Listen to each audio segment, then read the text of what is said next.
Evelyn wa Rema Namakula oba Evelyn Namulondo bakikoze bo babiri ne Rema lengere empaka nkale songa teye Maziga abatabukidde abagisubwa ina gibaletedde. I thank you so much for subscribing ba mikwano.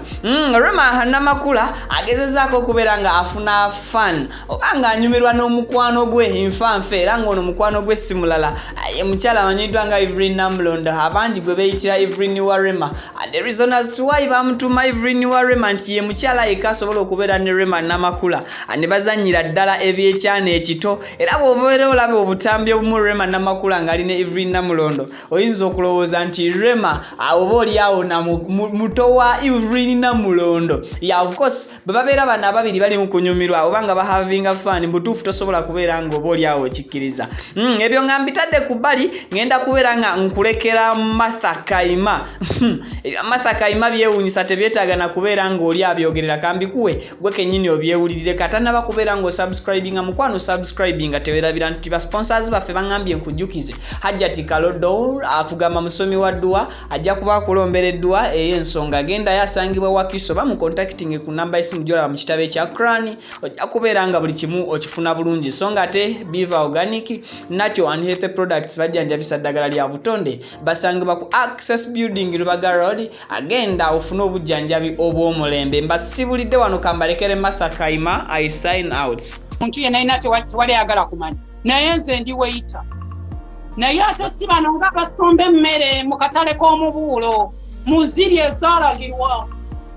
sibe bana batambuza obuugi mu paaka abuuza saabo naye ate nga n'obuugi nabutambuzaako mu ndeeba tondabirawa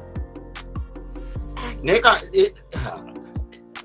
ndoza kanso kwebaze bambi webali nnyo okunkubira kalango last year. Yeah, it really did some good.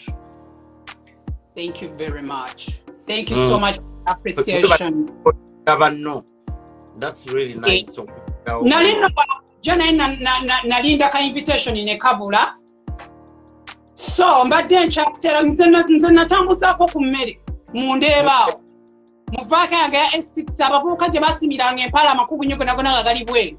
nga bagenda mu mabane batandika okunywa mu engo ogwa layisi n'okubeera kino beeteeka mu kintu mu kifaananyi kye batali mu nze nga ntambuza mmere yange essowaani yali nga ya 12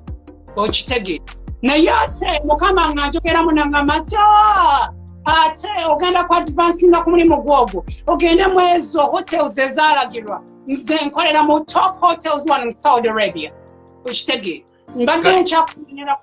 ku Raheli Biba nga nze muliko teboyenze yali agirina bonna bakacere ne babagoba okitegeera ne banoonyayo oyo muvubuka omumyufu eyeekuba omuzigo gwe oba omuvubuka oyo w'ebbeeyi alabikako mu bantu namugamba gwagenda okukwasaganya tebo ya Hailey Bieber era nze eyagikwasaganya ne tubeerawo ne twogera era abalogo nga bwomanyi b'okola nabo tebaggwayo ne batandika okumpolokera ebigambo netandika na ngoyinza okugamba nange nvudde mu LA mpulira Justin wa girlfriend wa Justin Bieber yennyini Hailey the wife Hailey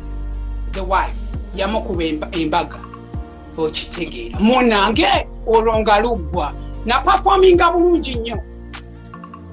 Siona kalima gwolaba wano n'awuba amagulu n'akola atyana songa omukyala Rema Namakula n'omwami Vixen onamwe nga gospel artist okusako niseni the right abagenzi maaso okubeera nga bahavinga fani mu lulimi olunyankole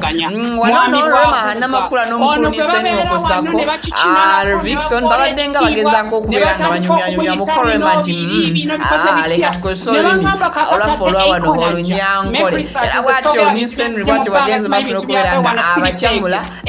kaseko kola ba ku matama nebyo nga tubitadde ku mabbali omukulu Pastor Roses Mujingo ebibye ebirabikanga ebitabuseta busemu ko olw'ensonga nti akatambi akavudo ne kasasala ku mikutu emigata abantu nga agamba era nga akinoganya bulungi nti bwoba tolina mujjanjabi mbulamu bufa era ng'akibinga n'okumala emirundi egisukka mu ebiri Uganda bavude ne bagenda maaso n'okubeera nga bagamba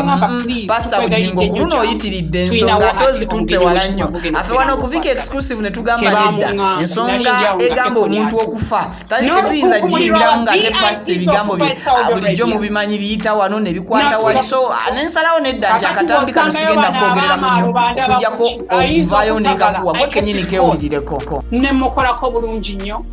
nansimba tipu wa miliyoni 3 miliyoni 3 yes lwakuba nti nno tipu waffe tabeera wa kinnomwe tetuli greedy so you have to share it with others miliyoni Uganda one zibera 3000